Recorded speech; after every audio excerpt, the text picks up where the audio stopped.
Hello everybody. So far in this chapter on cement and concrete, we have looked at the qualities and properties of the ingredients, and then we took a look at some of the processes that are involved in actually putting together the concrete in practice. Today, we're going to talk about concrete properties. Now, of course, we talked earlier about the fact that cement hydrates by reacting with water, and slowly this leads to the setting and hardening of the cement itself. Now, please remember that concrete is a conglomerate which is made with cement, water and aggregate. So, what happens is the way that the concrete sets is not exactly the same as the way that the cement sets. Please remember, in cement we talked about the use of this test called YCAT test to determine the setting time of the cement. Now, of course, concrete also sets because the cement is hydrating and gaining strength, but the setting time of the concrete may not be exactly the same as the setting time of the cement. Okay, so you need to actually measure setting time of the concrete. Typically, that is measured by a process called penetration resistance. Now, this generally involves that you take the concrete which is fresh, you sieve it through a 4.75 mm sieve so that you remove the coarse aggregate, and you collect the mortar.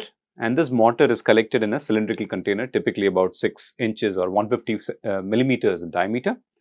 And then you have these needles which are attached to an apparatus which can actually measure the resistance or pressure that the needles give when they are being penetrated into the concrete. So, as the concrete gets harder and harder, the needles will give more and more penetration resistance, and that is recorded as the setting time of the concrete. So, there is initial setting and final setting, just like in the case of cement.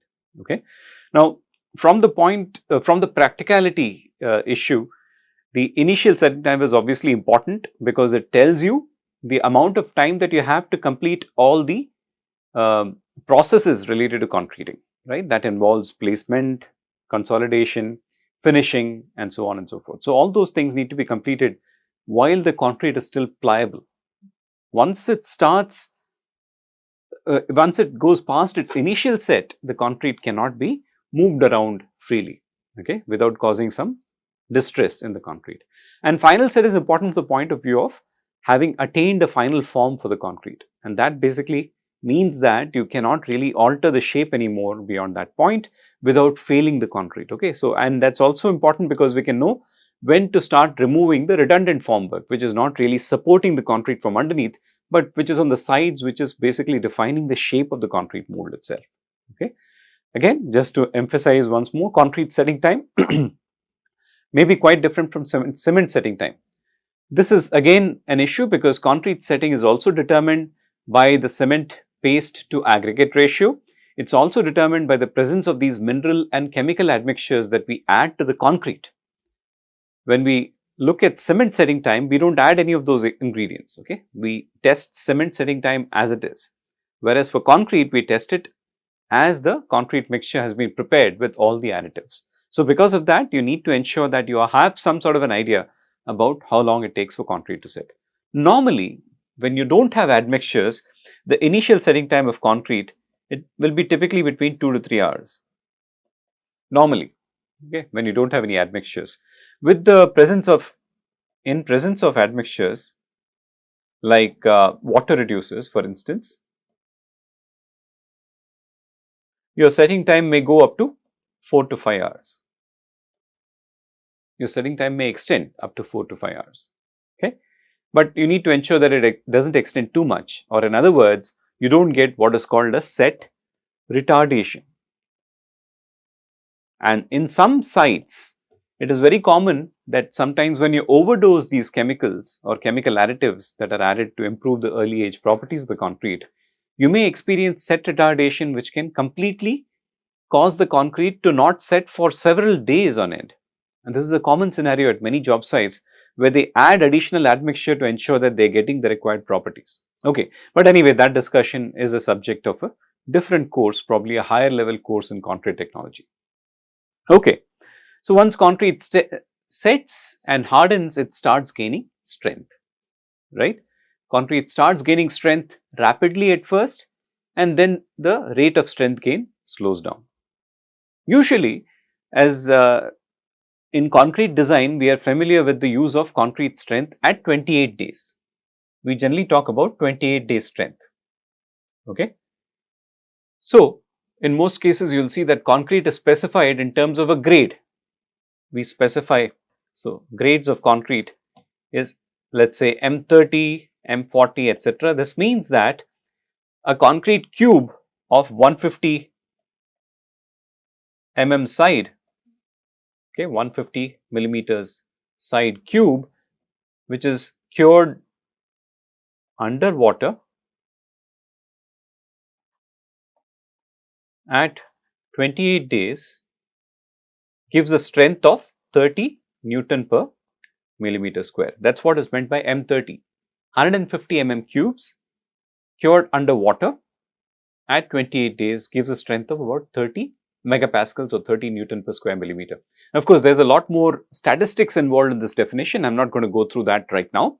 Essentially, the number indicating the grade just tells you the 28-day strength. Now, concrete hardens, as I said, rapidly at first. So, in most modern concretes, you will see that by 7 days, you will get 50% of, by 7 days, you will get 70% of 28-day strength. By 7 days, you already would have attained 70% of 28-day strength. And generally, that is the point when we usually stop curing. Okay, curing is usually stopped by 7 days because your concrete has attained about 70% of its strength. 28-day strength is not the ultimate strength of the concrete. Concrete, if it's continuing to have a moist environment around it, that means that water from concrete does not dry out to the surroundings, then the cement in the concrete will continue to hydrate and contribute to strength. Okay, so concrete may continue to gain strength even beyond 28 days, sometimes beyond a year even, but the incremental strength gain is going to be limited beyond 28 days.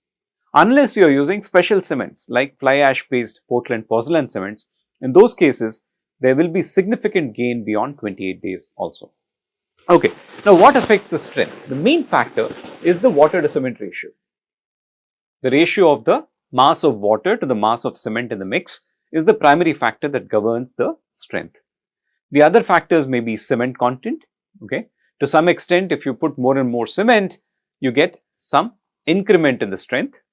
Even keeping the water cement ratio constant, if you increase the cement content, you are going to get some increment in the strength to an extent, but beyond that you will start seeing that it drops. The type and amount of aggregate, depending upon the type of aggregate that you use, limestone, granite, andesite, quartzite and so on and so forth, and how much of this aggregate do you have in your system, that is aggregate to cement ratio, can also determine the strength. The type of curing and the extent of curing. Are you doing water curing? Are you doing curing compound based curing? Are you covering with a wet Hessian cloth, right? And how long are you going to be curing for? 1 day, 3 days, 7 days, 14 days? And that will also determine the ultimate strength that your concrete actually attains. The age of the concrete, obviously, as I said, at 28 days, you are getting potentially the main strength of the concrete. Even that is not 100%, it's about 90% of the overall strength that concrete can actually attain. But we consider that enough for design purposes, because that's a good check for us to see whether the concrete quality is correct or not. Okay. As I said, 7 days you already achieve about 70%. By 3 days, typically you will be achieving around 30 to 40% of 28 day strength.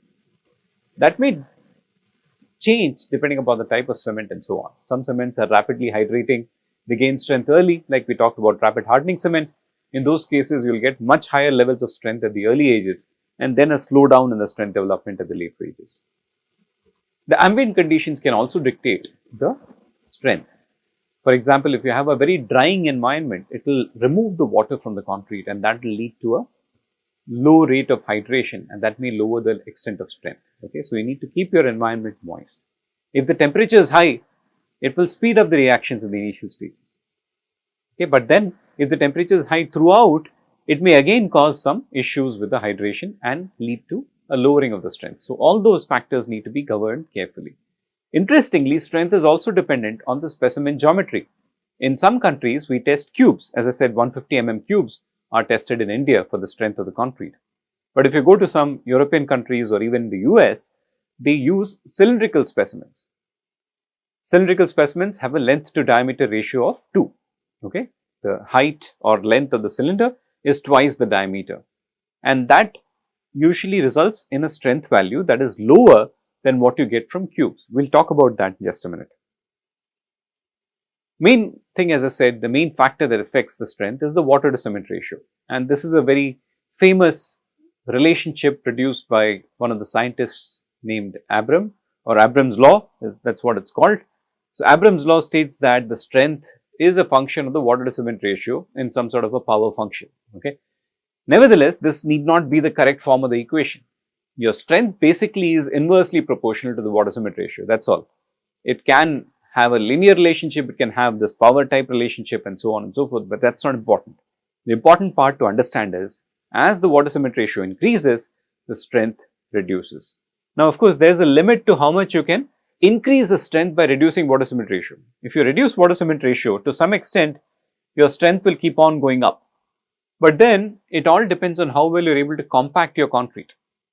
Concrete that has less water will be very difficult to compact. So, there will be a limit of hand compaction and a limit of vibration based compaction, beyond which you cannot really reduce your water cement ratio further. Okay. So, it is impractical to think of concretes which have very low water cement ratios. Now, what is that very low? Unfortunately, the definition of that very low has changed over the years. Today, it is possible to produce concrete with very minimal compaction, okay, which is almost flowing. In such cases also, concrete can be produced by water to cement ratios of as low as 0.15. That is the power of the chemical additives. If you do not have chemical additives, you cannot produce concrete of less than 0.4 water to cement ratio, okay, because it will be almost impossible to compact. Anyway, so all that depends on how much compaction you give. Why is high water a problem? As we have discussed before, in the initial system you have water and cement. Volume is occupied by water and cement, okay. As the cement hydrates, the hydration products fill up the volume. But if you have more water to begin with, you have more porosity. The more the porosity, the lower the strength, okay. So, generally we always talk about strength versus free water to cement ratio. What is free water to cement ratio? It is the water that is remaining after accounting for the water that has been absorbed by the aggregate, coarse and fine aggregate. Okay, we talked about water absorption of aggregate being an important characteristic to determine and what role it plays in actually controlling the mixed characteristics on dry days or rainy days. We talked about that previously, right. So, here free water cement ratio is whatever is remaining after accounting for that absorption. Okay, so please remember, strength is inversely proportional to water cement ratio. You do not have to bother about any law like this. You can't really, you can fit anything you want. See, today statistical data fitting is making things capable of fitting any sort of relationship through any set of data, but that does not mean anything, okay. You need to understand the physical significance, okay. Now, I was saying earlier that strength may be dependent on specimen geometry. In some cases, when you test cubes versus cylinders, you may get actually very different results, okay. Now, why is this the case? In your mechanics of materials, you would have learned or will be learning a concept called Saint-Venant's principle. So, what that principle states that the end conditions which are there during the test will affect the specimen up to a distance equal to the least lateral dimension. So, what am I saying? What are the end conditions in the strength test? You have your cube or cylinder sitting between the loading platens, and the loading platens are going to compress the cube or cylinder, okay. Now, the platens are made typically out of metal, and the concrete and the metal interface may have some friction, okay. Now, because of this, when you compress something, the natural tendency for the material is to bulge outwards. There is Poisson effect. So, bulging of the specimen will happen outwards. So, what will the friction on the top do? It will try to prevent this bulging, okay. So, in fact, the friction that is there between the platen and the specimen causes an increase in the compressive strength of the concrete. In other words, instead of plain compression, you get now a biaxial sort of stress state, which leads to an increase in the strength of the concrete, okay. So, that is what is seen here. In a cube, the loading platen is giving compressive load, but because of the end friction which is trying to keep the cube from bulging out, you are causing some sort of a biaxial state of stress, and as a result you get a failure that is defined by this hourglass type shape. Okay, you get a failure plane like that. So, if there was no friction, if the end effects were negligible, if there was no friction, your true failure pattern should have been like this. You should have had vertical cracks through your specimen. Okay, if there is no friction, you will get vertical cracking because the compression basically causes an exceeding of the lateral tensile capacity. Please remember, for any material to fail in compression is very difficult. What typically happens is most materials that are compressed bulge out and exceed their lateral deformation capacity in tension, and that is why you get cracks which are parallel to the load here. You get cracks that are parallel to the load. Whereas, of course, when you have friction, you start getting cracks that get inclined, and that is because of the effect of the friction. Now, why is this any different in a cylinder? As I said, cylinder has L by D of 2. So, the effects of the end are felt only up to a distance of D from the ends. That means we still have a very small infinitesimal zone right in the center of the cylinder where the end effects of friction are not playing any role at all. That means we have pure compression at the central part of the cylinder. So, if you take a cylinder and break it, you will see that you get a failure which is more or less like this. Okay, you get almost vertical cracks in the center, and then there are some inclined cracks like that, and that basically is the failure pattern of a cylinder. Okay. So, cylinder strength, when you measure the strength on a cylinder, it is typically about 20 to 25% lesser, lesser than a cube. But one interesting thing that you need to consider, when a cube is cast, you put the concrete from the top and all but one face of the cube are perfectly smooth because they are against the mold. So, typically when a cube is cast, what you do is you turn it by 90 degrees and then do the strength test so that you do not have to prepare the ends. In a cylinder, you can't do that. So, you take the cylinder, you pour the concrete and you cast the cylinder, and the same direction only you are doing the test.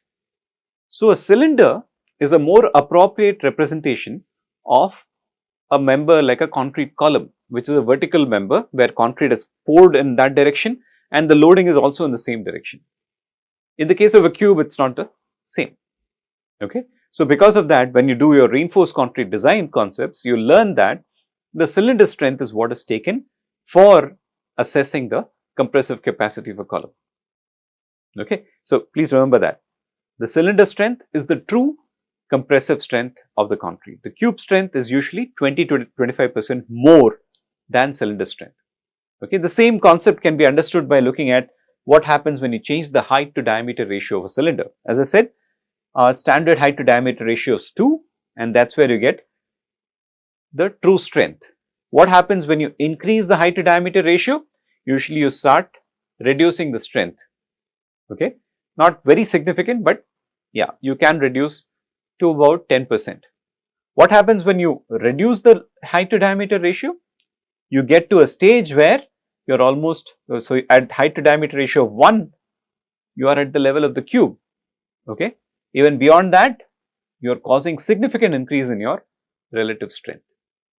Okay. As you keep on reducing the height to diameter ratio, your relative strength is going up, and that is because of this aspect of Saint-Venant's principle. The end friction effects are going to be felt throughout the specimen when your L by D ratio starts getting reduced beyond 2. Okay. So, please remember, this is the reason why strength is not considered to be a material property, okay, because it depends on so many test related factors. What about tensile strength? We always talk about compressive strength because that is what concrete is good at, but still for some applications we need to have some measure of the tensile strength of the concrete. Now, how do we measure tensile strength? You have to prepare a concrete and then pull it apart and measure the load at which the failure occurs. The problem with this, which we call as direct tension, is that it is very difficult to hold the concrete. I will come to that in just a minute.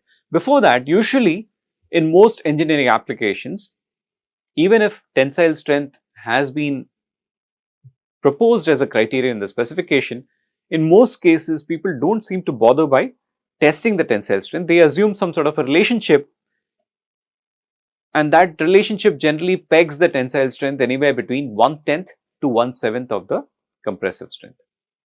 Okay. Tensile strength typically is about 1/10 to 1/7 of the compressive strength. But there are different methods in which you can measure tension.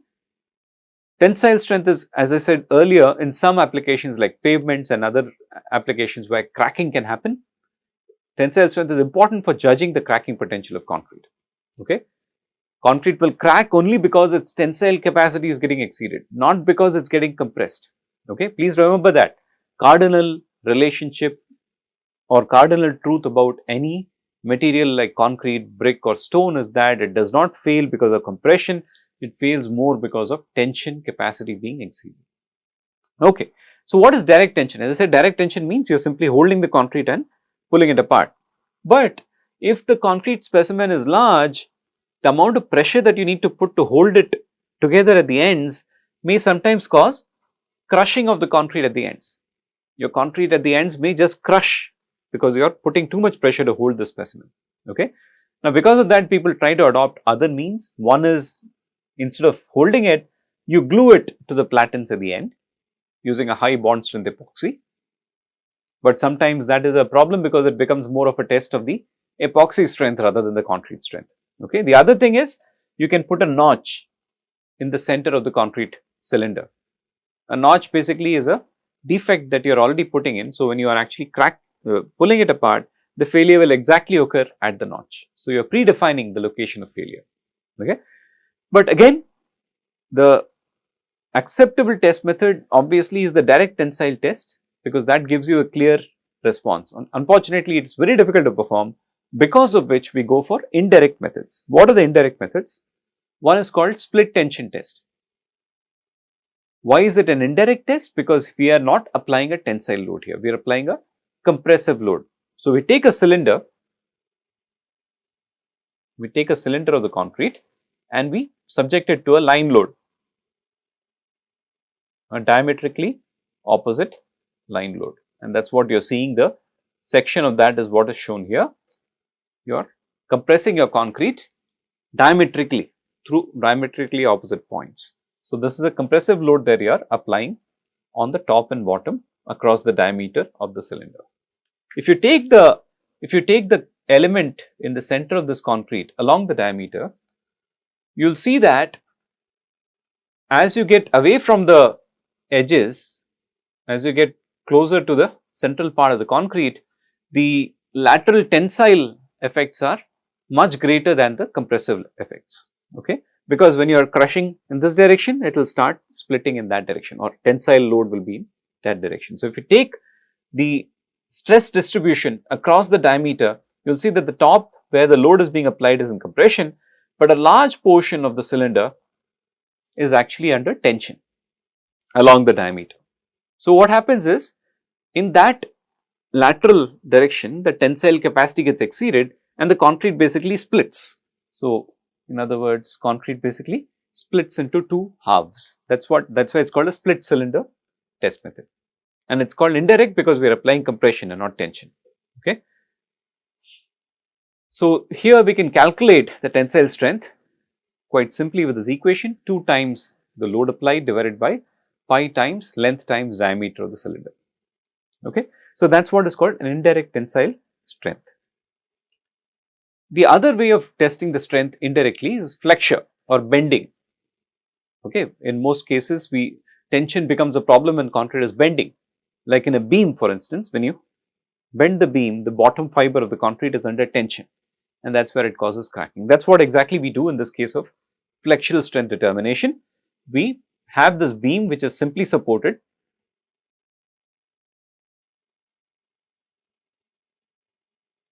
and we either apply a central load, that means midpoint load, or we apply what is called a third point load. Why is it called third point load? Because the distance of the load from the corners is exactly 1/3 of the span. This distance is exactly 1/3 of the span. So, the distance in between the loads is also 1/3 of the span. Okay. Now, the interesting part here is, when you do this third point load test, you get a large zone here between the loads where shear is 0. You don't get any shear between the two third point loads. You don't get any shear, you get pure bending, okay, pure bending. And that is the reason why usually we prefer this third point loading arrangement. Okay, you would have all done shear force and bending moment diagrams in a mechanics of materials course. You will know that for this arrangement, you have shear and the shear changes sign exactly right under the load, okay. In the zone right under the load, the shear will change sign. But in the case of equal loads, equidistant from the supports, you will have a zone in the center where there is no shear, there is only pure bending, okay. So, here what we do is, as soon as the first crack appears, we measure the load and the stress is then calculated from the load as the moment multiplied by C divided by I, where C is distance from neutral axis. Neutral axis in this case is right in the center, okay. So, C is nothing but d by 2 and I is the moment of inertia, okay. Right. So, this is a simple arrangement for determination of tensile strength indirectly again, because we are measuring the strength in bending.